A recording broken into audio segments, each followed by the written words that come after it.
I paid for my son's wedding. The flowers, the band, the champagne, my money built it all. And then I learned I wasn't invited. Family only, his bride said, as if I were a stranger at my own door. Back then, my life in Charleston was a portrait of Southern grace, meticulously painted. My home, south of Broad Street, was a quiet sanctuary of polished mahogany and the faint, sweet scent of gardenias drifting in from the courtyard.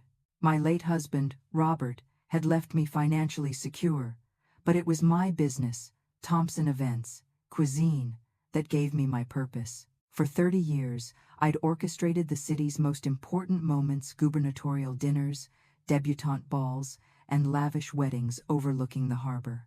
I was a woman who understood details, who knew that the smallest crack in a facade could bring the whole thing tumbling down. It's a bitter irony that I failed to see the fissures in my own home. My world revolved around Sunday dinners. That evening was no different. The low-country air, thick with the promise of a summer storm, hung heavy in the dining room, but inside, the air conditioning hummed a gentle tune.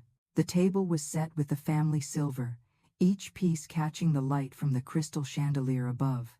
A roast chicken, glistening with herbs and butter, sat at the center of the table, its savory aroma a familiar hug. This was my ritual, my offering of love to my only son, Michael, and his fiancée, Chloe. "Mom, this is incredible, as always," Mike said, his mouth full. He was handsome, my boy, with Robert's easy smile and kind eyes.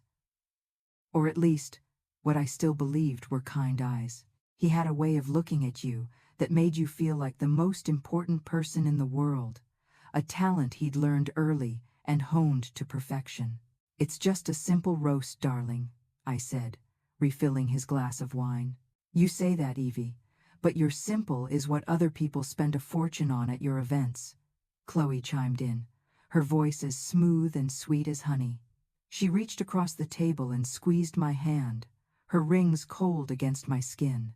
"We're so lucky to have you."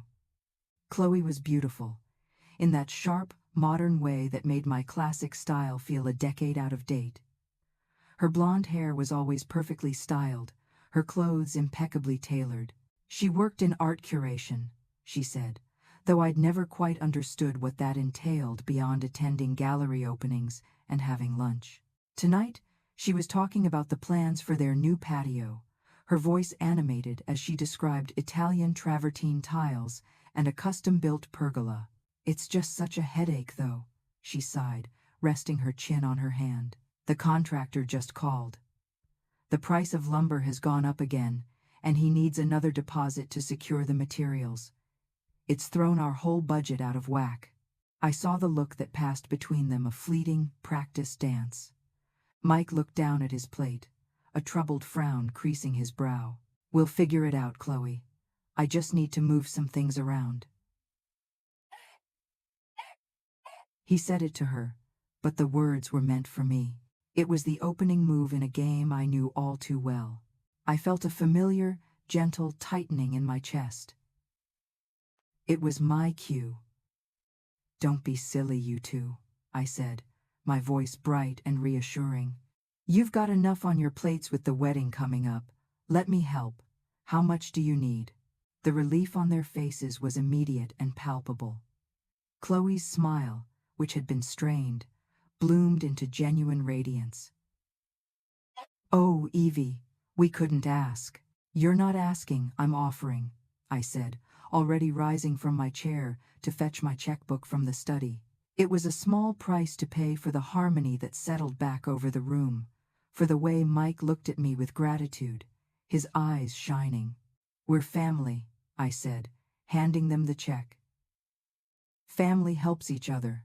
They left soon after, armed with leftovers and a check for $5,000, leaving a trail of air kisses and promises to call me during the week. I stood at the door and watched Mike's BMW disappear down the gaslit street, a familiar ache settling in my heart. The house, once filled with their laughter, was now cavernously silent, the ticking of the grandfather clock in the hall suddenly loud and intrusive. This was the part I hated: the silence, the solitude. It was in these moments that Robert's absence felt like a physical presence beside me. As I began clearing the table, my hand brushed against something soft on the velvet dining chair where Chloe had been sitting. It was her scarf, a whisper-thin cashmere wrap in a delicate shade of blush. I picked it up, the fabric impossibly fine between my fingers. I recognized the designer's logo embroidered in one corner. It was a brand whose handbags cost more than my first car. A small, unwelcome thought pricked at the edge of my consciousness. Just an hour ago, she'd been talking about a budget thrown into chaos by the price of lumber. I folded the scarf neatly, my fingers tracing the expensive stitching. A flicker of something, not quite suspicion, but a kind of weary dissonance, settled in my stomach. I quickly pushed it away. She was my future daughter-in-law. My son loved her. And I was just a lonely mother, happy to help, happy to be needed. I placed the scarf on the entryway table for her to collect next time, and turned to wash the dishes, letting the warm water and the familiar scent of lemon soap wash the troubling thoughts away. It was just a scarf after all. In the weeks that followed, the poison remained dormant, and the illusion of a happy, bustling family life flourished. The wedding, though still a hazy concept without a firm date, became the central focus of my days. It was an anchor for my hopes, a project for my lonely hours. The checks I wrote were no longer for patios or contractors, but for things that felt thrillingly real. A deposit for a breathtaking floral designer Chloe had found. A booking fee for a string quartet she swore would make the ceremony unforgettable. Each transfer from my account to theirs felt like laying another stone on the path that would lead me, beaming, to my front row seat at my son's wedding. The pinnacle of this hopeful delusion occurred on a Tuesday afternoon. I found myself in a quiet, impossibly chic boutique on King Street, the air scented with French perfume and hushed reverence. I was looking for the dress, the mother of the groom dress. "The color is exquisite on you, Mrs. Thompson," the young saleswoman murmured, her fingers deftly pinning the waist of a dusty rose gown made of raw silk. I stood before the three-way mirror, turning slowly. The dress was elegant, understated, and unapologetically expensive. It whispered of quiet dignity and timeless style. In it, I wasn't a lonely widow rattling around in a house too big for one. I was the proud mother of the groom, a vital part of a new beginning. I pictured myself in the Charleston sunshine, a glass of champagne in hand, laughing as a photographer captured the moment. The image was so clear, so intoxicating, that I didn't hesitate. "I'll take it," I said, a genuine, unburdened smile gracing my face for the first time in what felt like years. That evening, with the dress swathed in tissue paper and resting in a pristine box on my bed, I called my sister, Diane. She was my opposite in every way, sharp, pragmatic, and completely unsentimental, a Bostonian to her core. "Evie, to what do I owe the honor? Did you finally decide to sell that mausoleum of a house and move somewhere with seasons?" she asked, her voice crackling with wry affection. "Better," I laughed, my heart feeling light and full. "I bought my dress for the wedding," she asked, and I could picture her raising a skeptical eyebrow. "And is it also a different generation where the mother of the groom pays for the photographer, the flowers, and the string quartet? I just got your last bank statement for the joint account we share for Mom's nursing home fees." "You're hemorrhaging money, Evie." "They're just starting out," I insisted, my voice firmer now. "Mike is under so much pressure at work, and Chloe is trying her best. It's what a mother does." "Robert would have wanted me to make sure his son was taken care of." "Robert would have wanted you to take care of yourself," she countered gently. "He wouldn't have wanted you buying your way into your own son's life. Just be careful, Evie. Does Michael ever call just to chat, just to see how your day was?" The question hung in the air, heavy and unwelcome. I thought back. The calls and texts from Mike were always bookended by a request. "Hey Mom, hope you're well. Listen, we're in a bit of a jam." Or "Thanks so much for that, Mom." You're a lifesaver. Talk soon. The simple, no-strings-attached calls to just check in had faded away so gradually I hadn't even noticed they were gone. He's busy, I finally said, the words sounding hollow even to my own ears. We should talk soon. I'll call you when they set the date. It is very problemant, find and dan for market, and if you cares and selve of return your. After I hung up, the beautiful dress on my bed seemed to mock me. Diane's words had pricked the balloon of my happiness, leaving it slightly deflated. I pushed her doubts away, attributing them to her usual cynicism. She didn't understand my relationship with Mike. She didn't see how much he needed me. But the seed of unease had been planted. As October bled into November, the silence from Mike and Chloe grew louder. My texts asking about their week would be answered with one-word replies hours later. My offers for Sunday dinner were met with polite excuses. Chloe's not feeling well. We have a thing with her parents. Mike's swamped with work. It's gonna waver. It's gonna waver the save. It's gonna waver. The beautiful rose-colored dress hung in a garment bag in my closet, a constant, silent question mark. My anticipation began to curdle into a low-grade anxiety.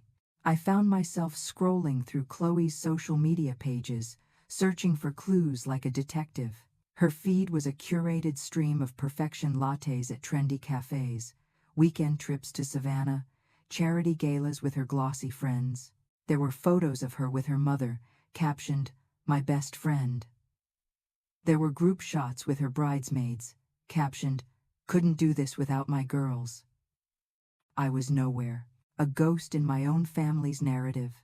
The breaking point came on a dreary Saturday afternoon. I was scrolling aimlessly when a photo popped up, posted by one of Chloe's bridesmaids. It was a sun-drenched picture of a dozen women at a beautiful restaurant downtown, raising mimosas in a toast.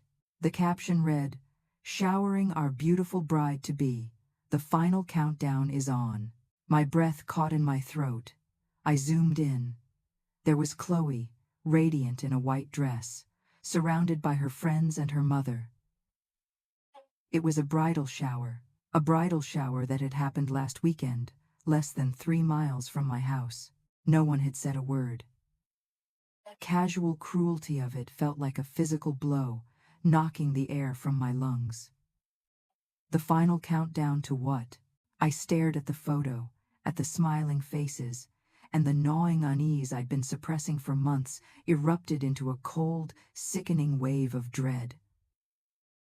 I was not a part of this. I was the financier, the silent backer of a production in which I had been given no role. I stood up, my hands trembling slightly. I could no longer wait for an invitation that was clearly never going to arrive. I would not be the fool waiting in the wings. I walked to the phone, my heart hammering against my ribs. I was done with hints and vague replies. I needed to hear the truth, no matter how ugly it was. I dialed Mike's number, but my finger hovered over the call button. No, not Mike.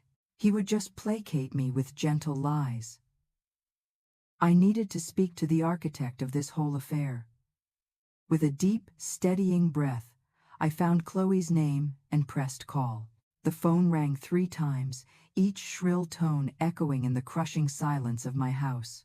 My mind raced with frantic possibilities. It's a mistake, a misunderstanding. There's a perfectly reasonable explanation for the bridal shower. I clung to that fragile hope like a castaway to a piece of driftwood. Then, the ringing stopped. "Hello?" Chloe's voice was breezy, distracted. I could hear the faint sound of a television in the background. "Chloe, it's Evie." My voice was tighter than I intended, a thin, taut wire. "Evie, hey, what's up?" She sounded so casual, so utterly unconcerned. The sound of her normalcy was a slap in the face. I decided to forego the pleasantries. "I saw a photo online from your bridal shower last weekend. It looked lovely." There was a fractional pause. "Oh, that? Gosh, it was just a silly last-minute thing. A few of the girls just threw it together. It was nothing, really. The lie was so effortless, so smooth. It slid from her tongue without a hint of friction. I see, I said, the words tasting like ash. Well, it made me realize, with the final countdown and all, that I still don't have a firm date for the wedding. My new assistant needs to block out my calendar, so I just need to know. I was babbling, clinging to the fiction of schedules and logistics because the truth was too terrifying to contemplate. Another pause, this one longer, colder. The television sound in the background was muted. I heard her take a slow breath, not of surprise, but of weary impatience, as if I were a child asking a tiresome question. "Oh, the wedding?" she said, her voice dropping the honeyed sweetness and taking on a cool, flat tone. "We got married last weekend, Evie." The words didn't register at first. They were just sounds, disconnected from meaning. My brain tried to arrange them into a sentence that made sense, but they wouldn't fit. "Married? Last weekend? I'm sorry?" I whispered, my throat suddenly dry. "What did you say?" "We got married?" she repeated, this time with a sharp edge of finality, the way one speaks to someone who is being deliberately obtuse. "It was on Saturday. A very small ceremony. We decided to keep it to family only. Family only." The two words slammed the air from my lungs. The phone in my hand suddenly felt impossibly heavy, a leaden weight pulling my arm down. My gaze drifted across my living room, across the framed photos on the mantelpiece, Mike's first steps, his high school graduation, the two of us smiling at a charity gala just last year.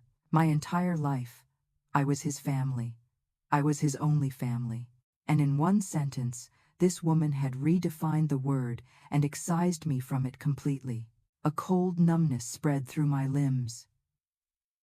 I don't understand," I stammered. "It's not complicated," she said. I heard a rustle, and then Mike's voice came on the line.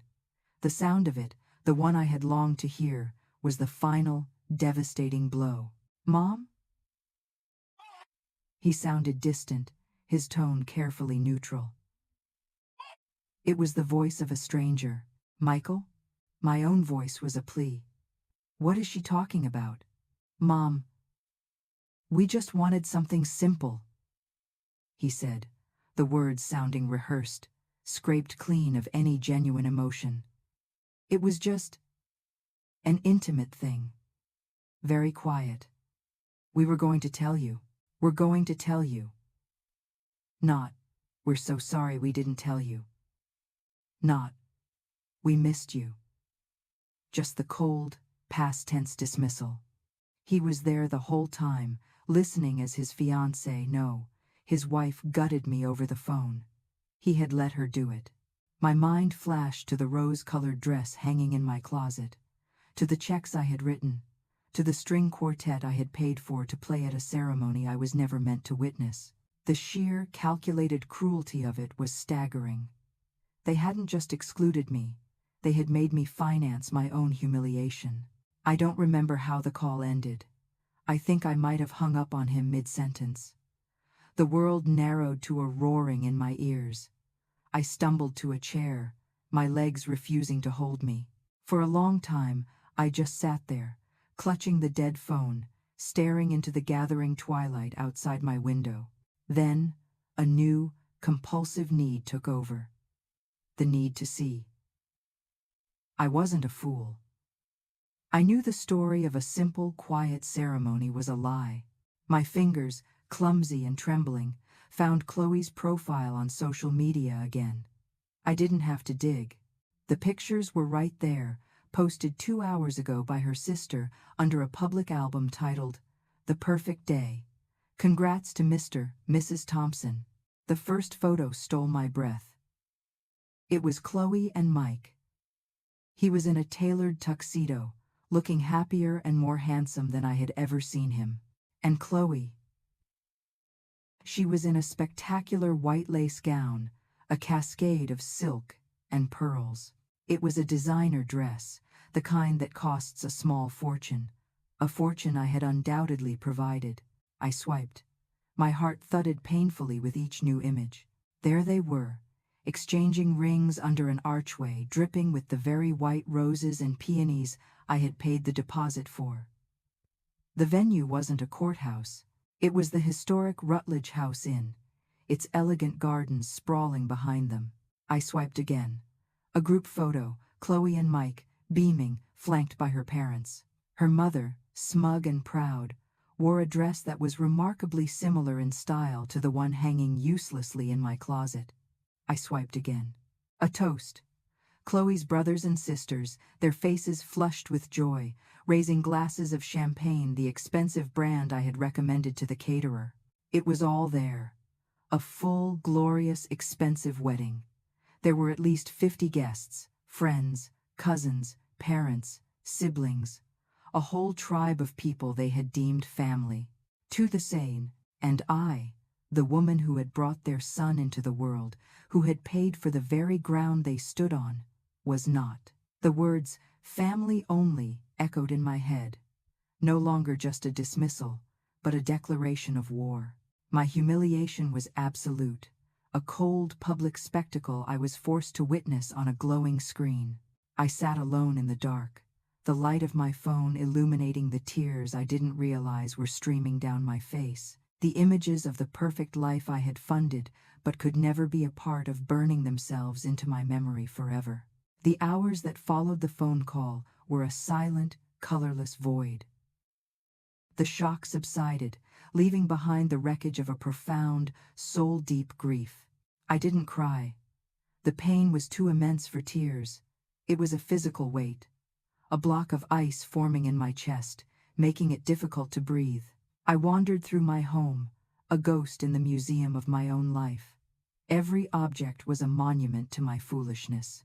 The silver baby cup on the bookshelf, the framed finger painting from Mike's kindergarten class, the photo of us at his college graduation, me, beaming with a pride that felt obscene now. Each memory was a lie, a scene from a play where only I hadn't known my role was a temporary one. Sometime in the dead of night, I found myself standing before my closet. My hand, moving of its own accord, reached out and unzipped the garment bag. The dusty rose silk of the dress I'd bought for the wedding shimmered in the faint moonlight filtering through the window. It was the physical embodiment of my hope, a monument to a future that had never existed. I ran my hand over the fabric, so smooth and full of promise. It felt like touching a stranger's clothes. The woman who had bought this dress, so full of happy anticipation, was gone. That night, she died. I didn't sleep. When the first pale gray light of dawn broke over Charleston, it didn't bring comfort, only a stark, unforgiving clarity. The grief was still there, a dull, constant ache, but something else was stirring beneath it. The first flicker of a cold, hard anger. I knew I couldn't stay in that house, surrounded by the ghosts of my delusions. I needed an anchor. I needed to be somewhere truth was the only currency. An hour later, I was driving through the iron gates of Street Phillips Cemetery. The ancient live oaks, draped in Spanish moss, formed a silent, solemn canopy overhead. The air was still and cool. I parked the car and walked the familiar path to the place where Robert lay, his simple granite headstone resting peacefully in the shade of a magnificent magnolia tree. I sank to the grass, the morning dew cold through my clothes, and gently traced the letters of his name. "Oh, Robert," I whispered, the words a raw, broken sound in the quiet. "Look what a mess I've made." I talked to him then, as if he were sitting right beside me, his warm, steady hand on my back. I told him everything. About my loneliness after he was gone, about how I'd poured all the love I had for him into our son, hoping to fill the void. Our boy, my love, I don't recognize him anymore. Or maybe this is who he always was, and I just refused to see it. My voice cracked. The money, Robert. The money you worked so hard for, the nest egg you left to make sure I was safe, to make sure I had peace. I just gave it away. I used it like breadcrumbs, trying to lead him back to me, trying to buy his love because I was so terrified of being alone. "Tu was not a graded of Christ for this noun." I leaned my head against the cool stone. The contrast between the man he was and the man his son had become a chasm of pain. "You never made me feel like I had to prove my worth, Robert. With you, I was just Evie. That was always enough." I sat there for a long time, letting the quiet dignity of the place seep into my bones. The grief was still there, but it was no longer paralyzing. It was clarifying. I had a duty not just to myself, but to him, to the life we built, to the love he had given me so freely. I could not let them cheapen it. I could not let them destroy it. "The bleeding stops now, my love," I said, my voice steady for the first time. "I promise you. It stops today." I wanna sint. When I returned home, the house no longer felt like a tomb. It felt like a headquarters. The woman who walked through the door was not the heartbroken mother who had left at dawn. She was the CEO of Thompson Events, Cuisine, a woman who knew how to read a balance sheet and cut her losses. The shift from sorrow to strategy was swift and absolute. I went straight to my study, bypassed the family photos, and sat at the antique desk where I had built my empire. For the next 2 hours, I became a forensic accountant of my own life. I pulled out 3 years of bank statements, credit card bills, and the worn leather ledger where I tracked my personal checks. There was no more emotion, only cold, hard numbers. The 25,000 for the down payment on their condo. The 250 mortgage payment, wired automatically every single month for 36 months. Total, 81,000. The 10,000 loan to Mike to buy his BMW, which I'd co-signed for, and he'd never made a single payment on. The endless, insidious drip of smaller amounts, each a paper cut on my financial health. 1, 500 for a dental emergency. 3, 0 for a vacation they desperately needed. 800 for custom suits for Mike. Thousands in catered parties, utility bills, and shopping sprees. I added it all up, my pen scratching across the legal pad with a furious precision. When I was done, I circled the final number twice. It was obscene, a testament to the depth of my blindness and the scope of their greed. 142,650. I stared at the number, not with regret, but with a glacial fury. This was the price tag of my son's affection. This was the cost of my exclusion. Just then, my phone, sitting silently on the desk, began to ring. The screen lit up with a name I never wanted to see again. Chloe. The timing was so perfect, so utterly tone-deaf, it was almost laughable.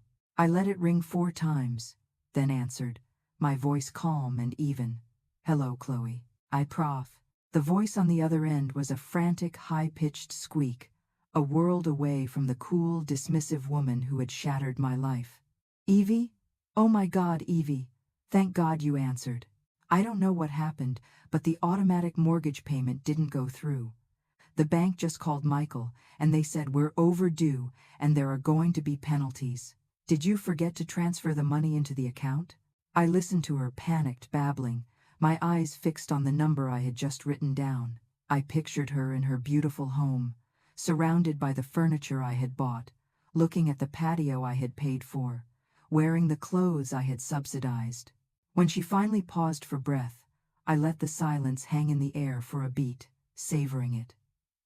Then, I spoke, my voice as quiet and as cold as the grave I had just left. "The mortgage," I said, a strange, liberating calm washing over me. "Yes, about that. There's been a change of plans. That bank account is now reserved." "Reserved?" she asked, her voice laced with confusion and rising panic. "Reserved for what? What are you talking about?" I leaned back in my leather chair, a ghost of a smile touching my lips. "It's reserved for family," I said, and gently hung up the phone. The silence that followed my hanging up the phone was the most satisfying sound I had ever heard. It was the sound of a faucet, dripping for years, finally twisted shut. It was the sound of my own power returning.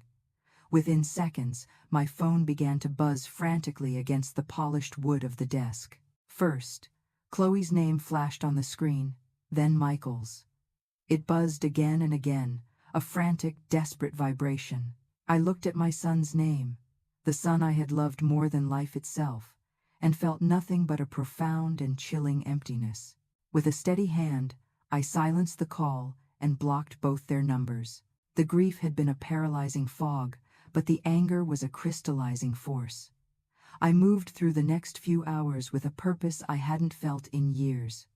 This was not a family drama, it was a hostile takeover, and I was taking my company back.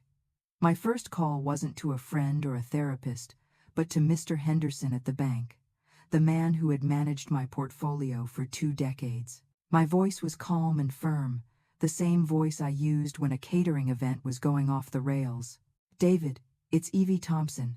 I need you to cancel all automatic transfers from my personal accounts, effective immediately.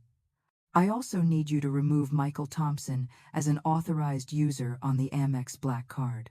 "Everything all right, Evie?" he asked, a note of concern in his voice.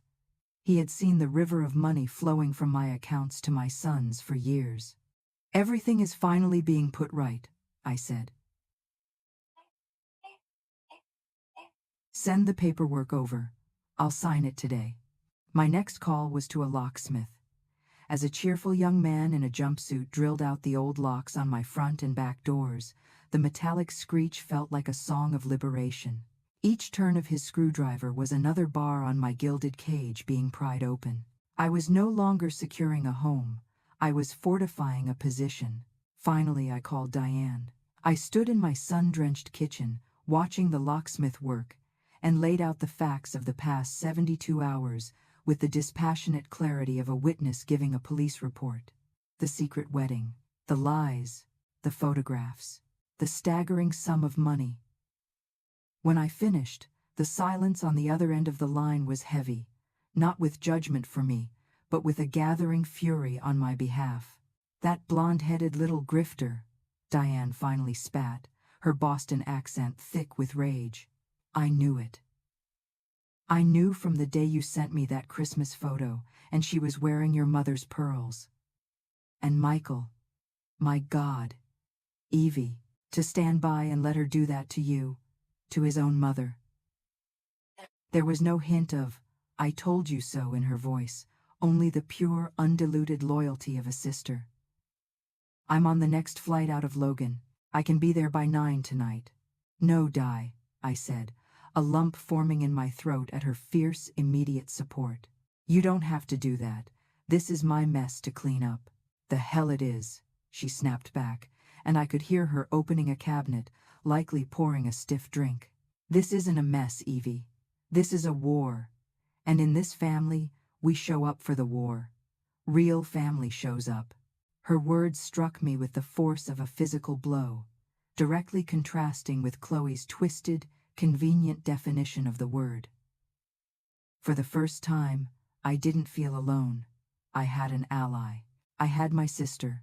The 2 days that followed were the quietest I had experienced in 3 years. There were no urgent texts for money, no dramatic phone calls about manufactured emergencies. The silence was a balm. I spent the time in my garden, my hands in the dirt, pulling up weeds with a vengeance. It felt good to identify something unwanted and rip it out by the roots. I was reclaiming my territory, both literally and figuratively. The house began to feel like mine again. The confrontation came on Wednesday afternoon.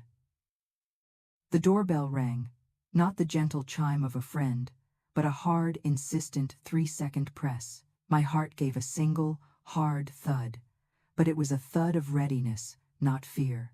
I walked to the door and looked through the peephole. It was them, Michael and Chloe, standing on my porch, their faces grim, and they were not alone. Between them stood a tall man in a flawlessly tailored charcoal suit, his silver hair swept back from his temples. He held a sleek leather briefcase, and his expression was one of bored, professional confidence. I took a deep breath, straightened my shoulders, and opened the door. I did not invite them in. I stood on the threshold, a guardian at my own gate. "Evelyn," Chloe began, her voice quivering with expertly manufactured hurt. She even managed to conjure a tear, which sat glistening on her lower lash. "We were so worried. You blocked our numbers. We just want to talk." Michael stepped forward, his face arranged into a mask of pained concern. "Mom, what you did with the bank, that was really rash. We need to sit down and figure out what's going on with you." I ignored them both and fixed my gaze on the stranger. "And you are?" The man gave a thin reptilian smile. "Good afternoon, Mrs. Thompson. My name is Julian Croft. I'm an attorney. Your son and daughter-in-law have retained me to help mediate this delicate family situation." He gestured vaguely at my immaculate home. "They're deeply concerned that you may be making financial decisions that are not in your own best interest. We're here to discuss a more stable arrangement, a way for me to perhaps assist you in managing your affairs to ensure your future is protected." Unmitigated. I let the silence stretch, watching them. The lawyer, with his veiled threats of my incompetence, Chloe, with her crocodile tears, and my son, my Michael, with his counterfeit concern. They hadn't come to apologize. They had come with a hired gun to threaten me back into submission. They hadn't just excluded me from their family. They were now trying to declare me unfit to run my own life. I listened to Mr. Croft's entire condescending pitch about setting up a trust, about a power of attorney for my convenience, about ensuring my assets were properly allocated. When he was finally finished, I didn't look at him. I didn't look at Chloe. I assure you, his hourly rate is significantly higher than yours. And with that, before any of them could react, I closed the heavy oak door in their three stunned faces, the click of the new deadbolt echoing in the sudden, absolute silence of my home. I leaned against the cool wood, not with relief, not with sadness, but with the unshakable certainty that the war had just begun. Diane arrived that evening like a force of nature, a whirlwind of Bostonian pragmatism sweeping into the heavy stillness of my Charleston home. She hugged me hard, her embrace fierce and solid, and then immediately got down to business, pouring 2 large glasses of bourbon as I recounted the scene on the porch. She listened without interruption, her expression growing stormier with every word. "Okay," she said, setting her glass down with a decisive click.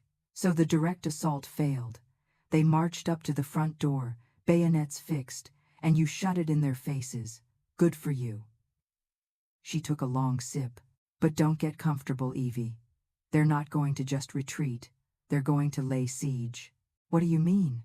I asked, the bourbon warming a path through the ice in my veins. "They tried to bully you. It didn't work. They tried to scare you with their shiny lawyer. It didn't work. Now, they're going to try and convince the world you're crazy," she said, her words sharp and prophetic. "They're not just fighting you for the money anymore. They're fighting for a narrative, one where they are the concerned children and you are the confused, unstable mother who needs to be saved from herself. It's insidious, and it's the only move they have left." Her prediction began to come true less than 48 hours later. The attack was no longer direct but came in 1,000 insidious cuts. My personal email, which I rarely used, was suddenly flooded with sanctimonious messages from their lawyer, Mr. Croft. They were long, rambling screeds filled with legal jargon about fiduciary responsibility and potential cognitive decline, all wrapped in the cloying language of concern. They were designed to exhaust and intimidate me. I followed Diane's advice, created a separate folder, moved them all into it unread, and forwarded them to my own attorney. Then, they started going after my friends. Eleanor from next door called me, her voice trembling with indignation. Chloe had run into her at the Harris Teeter. "She was so saccharine, Evie," Eleanor recounted. "Said she was desperately worried about you, that you weren't sleeping, that you'd had some frightening paranoid episodes. She asked if I had noticed you acting strangely. The nerve of that woman. I told her you've never seemed clearer in your life, and that she ought to be ashamed of herself. It's Dina Sandu. Eleanor's loyalty was a balm to my soul, but I knew not everyone would be so steadfast. A few of the women from my old garden club were suddenly distant. My calls went to voicemail. My lunch invitations were politely declined. The poison was spreading. They were isolating me, turning my own community into a weapon against me. The major assault came the following Tuesday. A sensible sedan with a government seal on the door pulled into my driveway. A woman in a practical blazer, her face etched with a weary professionalism, knocked on my door. "Mrs. Evelyn Thompson?" she asked, holding up an ID. "My name is Carol Albright. I'm with the South Carolina Department of Social Services, Adult Protective Division. We've received a report expressing serious concern for your welfare. May I come in?" My blood ran cold. This was it. The official escalation. With Diane standing beside me like a silent sentinel, I led Miss Albright into my living room.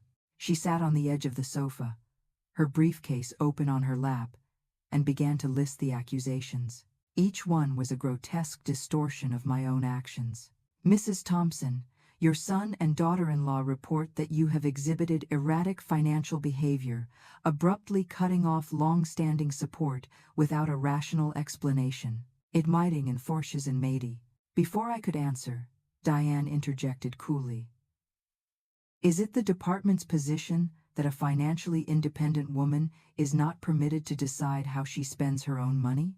Miss Albright's eyes flickered toward Diane, then back to me. "They also stated that you've installed an extensive security system and changed all the locks on your home, which they believe indicates a recent onset of paranoia." This time, I answered myself, my voice steady. "Miss Albright, last week my son and daughter-in-law showed up on my property, uninvited, with an attorney who threatened to take control of my finances. Installing cameras and changing locks is not paranoia. It is a prudent response to a stated threat." "I see," she said, making a note. "They are also concerned that you are being unduly influenced by outside parties." She glanced at Diane again. I leaned forward, my hands clasped on my knees. "Miss Albright, for 3 years, I handed over nearly $150,000 of my late husband's estate to my son and his wife. I financed their home, their cars, and their vacations. In return, they got married without telling me and informed me that the wedding was for family only. When I stopped paying for the privilege of my own humiliation, they began this campaign. I am not the one in this story who requires investigation. Sevenden, I had a file prepared. I handed it to her.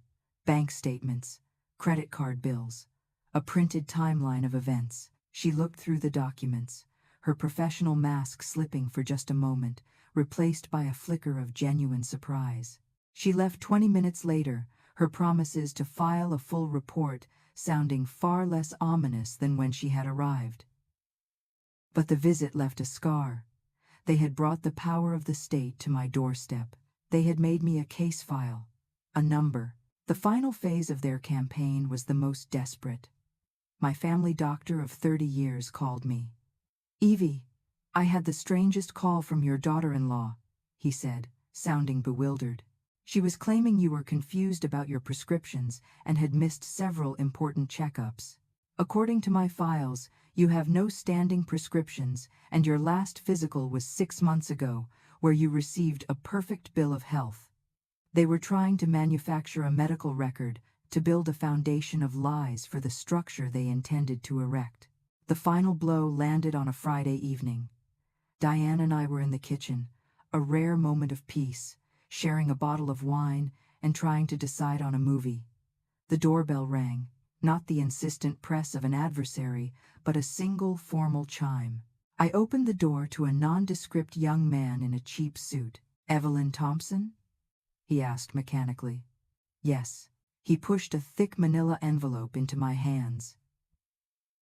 "You've been served," he said, turned, and walked away. My hands trembled as I tore open the seal. Diane came to stand beside me, reading over my shoulder. It was a formal petition filed in the Charleston County Family Court. The language was cold, brutal, and filled with legal declarations. But the meaning was simple. Michael Robert Thompson, my son, was suing me. He was petitioning the court to declare his mother mentally incompetent and to grant him legal guardianship over my person and my estate. I held the papers in my hand, the official court seal seeming to mock me. The war Diane had predicted was no longer a metaphor. It was a hearing date, set for 3 weeks from today. They had failed to break me, so now they were going to ask a judge to do it for them. The 3 weeks leading up to the trial were a blur of strategy sessions, depositions, and the quiet, mounting dread of what was to come. But on the morning of the hearing, I woke not with fear, but with a strange and unfamiliar calm. The battle had already been fought and won inside myself.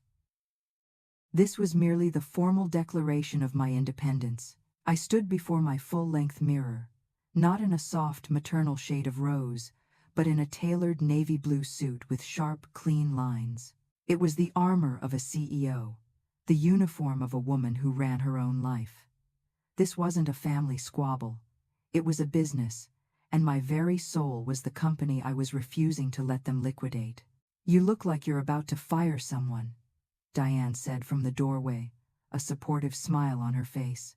"I am," I replied, clipping on the pearl earrings Robert had given me for our 20th anniversary. "I'm firing my son." The courtroom was a cold, cavernous space, all dark wood and intimidating height, smelling faintly of old paper and anxiety. We sat at the respondents' table, me, Diane, and my lawyer, Mr. Davies.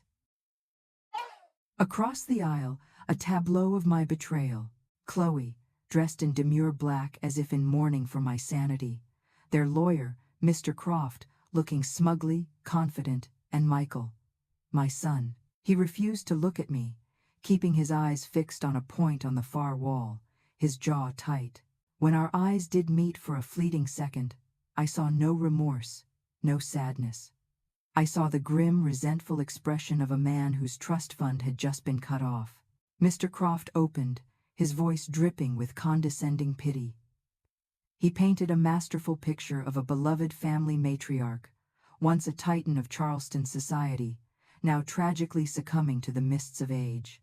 He spoke of erratic behavior, paranoid delusions, and the heartbreaking duty of her loving children to intervene before she hurt herself. It was a performance worthy of the stage. Chloe was his star witness. She took the stand, dabbing at her dry eyes with a lace handkerchief, and spun a web of masterful lies. She spoke of my supposed memory lapses, of my episodes of confusion, where I would forget conversations we'd had. She claimed the secret wedding was a painful necessity. "We were so afraid the stress of a large wedding would be too much for her," she whispered, her voice cracking. "We just wanted to protect her." But under Mr. Davies' calm, methodical cross-examination, her performance began to unravel. "Mrs. Thompson," he began, "you state the wedding was small, to avoid stress. Is that correct?" "Yes, terribly small," she sighed. "Then perhaps you can explain these catering invoices," he said, placing the documents on the projector. "One for a cocktail hour for 75 guests, and another for a 4-course seated dinner. Would you characterize that as terribly small?" Chloe's face paled. "Well, it was mostly my family. They have a large family." "Ah, yes, the family-only wedding," Mr. Davies said. "Was it also to protect your mother-in-law from stress that you accepted over $140,000 from her over the last 3 years?" "That was a gift.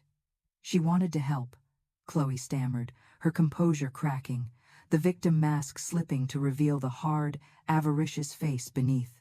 Michael was next, and his testimony was a fresh kind of agony. He played the part of the dutiful, tormented son, his voice low and full of sorrow. He spoke of his deep love for me, his concern, his sleepless nights worrying about my well-being. He made it sound as if suing his own mother for incompetence was the greatest act of love he could imagine. Mr. Davies rose again. Mr. Thompson, in the last 3 years, you have received, by our accounting, approximately 47 separate financial transfers from your mother. Can you tell the court how many times, in that same period, you called your mother simply to ask how her day was, without a financial request attached? The silence in the courtroom was absolute. Michael stared at him blankly. Let me help you, Mr. Davies said, consulting his notes. The answer is 0. Finally, it was our turn. We built our case not on emotion, but on a mountain of cold, hard facts. My banker testified to my impeccable, decades-long financial history. My doctor's sworn affidavit confirmed my perfect physical and mental health.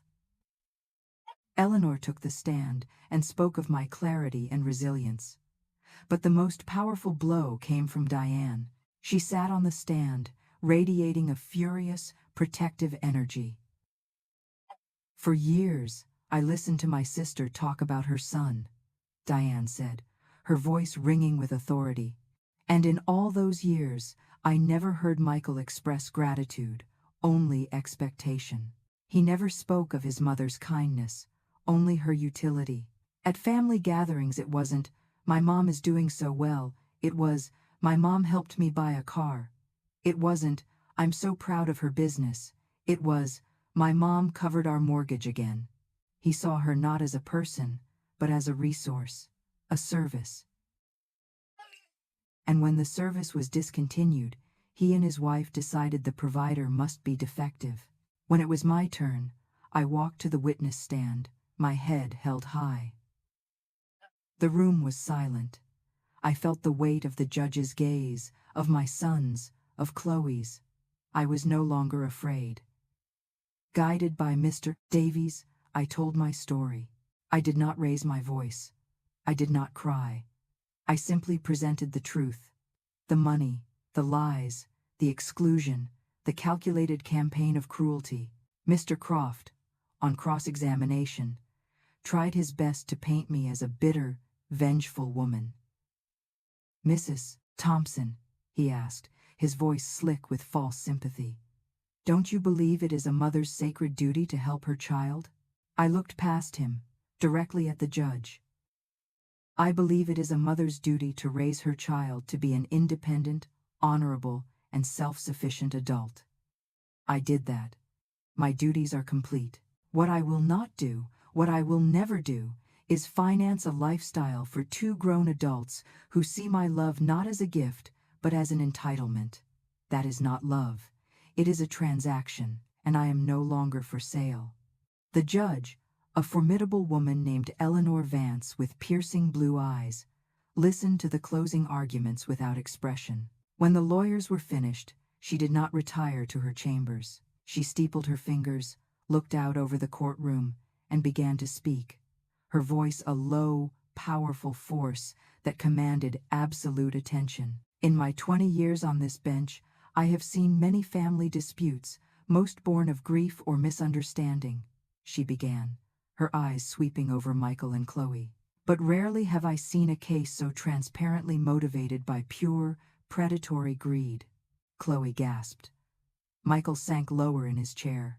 "The petitioners have presented this court with a fiction," Judge Vance continued, her voice rising with controlled anger. "A narrative of a confused elderly woman, designed for the sole purpose of gaining control of her assets.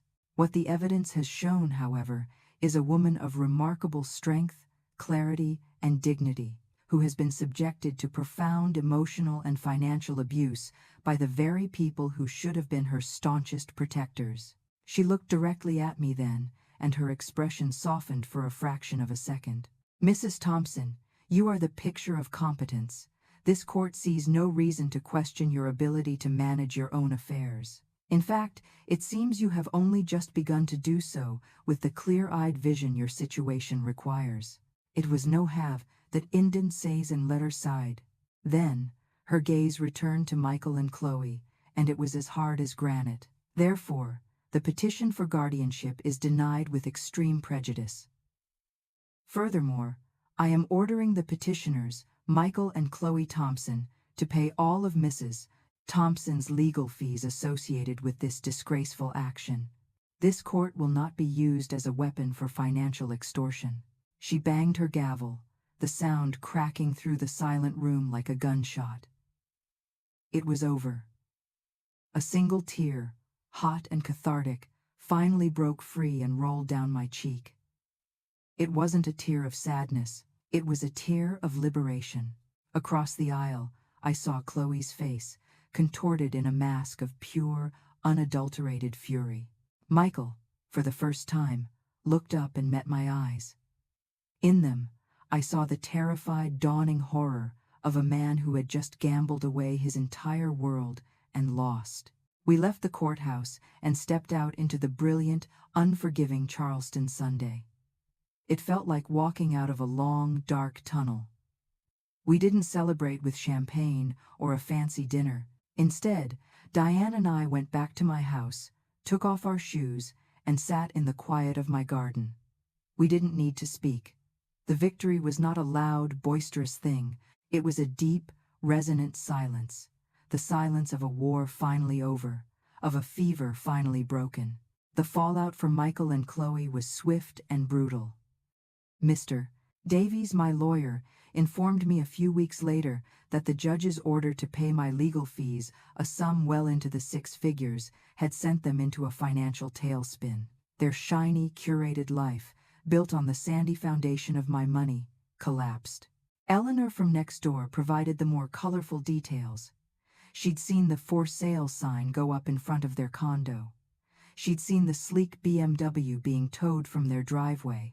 The final damning report came after she witnessed them in a screaming match on the curb as movers loaded their possessions into a U-Haul. "She was right in his face, Evie," Eleanor recounted, not with glee, but with a kind of somber awe, screaming that he was a weak, pathetic failure who couldn't even successfully rob his own mother. He just stood there and took it. It seems their bond was only as strong as their credit limit. I felt a brief, fleeting pang not of pity, but of a distant, clinical sadness for the son I once knew. Theirs wasn't a marriage, it was a merger, and it had gone bankrupt. I never heard from either of them again. They simply vanished from the landscape of my life, like ghosts finally exorcised. But even with them gone, the house itself felt haunted.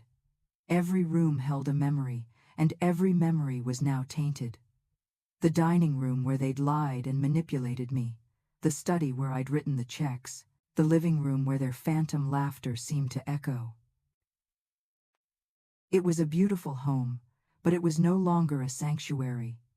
It was the scene of the crime. 2 months after the trial, I put it on the market. Diane thought I was insane. "You're selling the family home?" "It stopped being a family home a long time ago, Di," I told her. "Right now, it's just a house, and I need a home." The process of packing up 30 years of my life was my final act of letting go.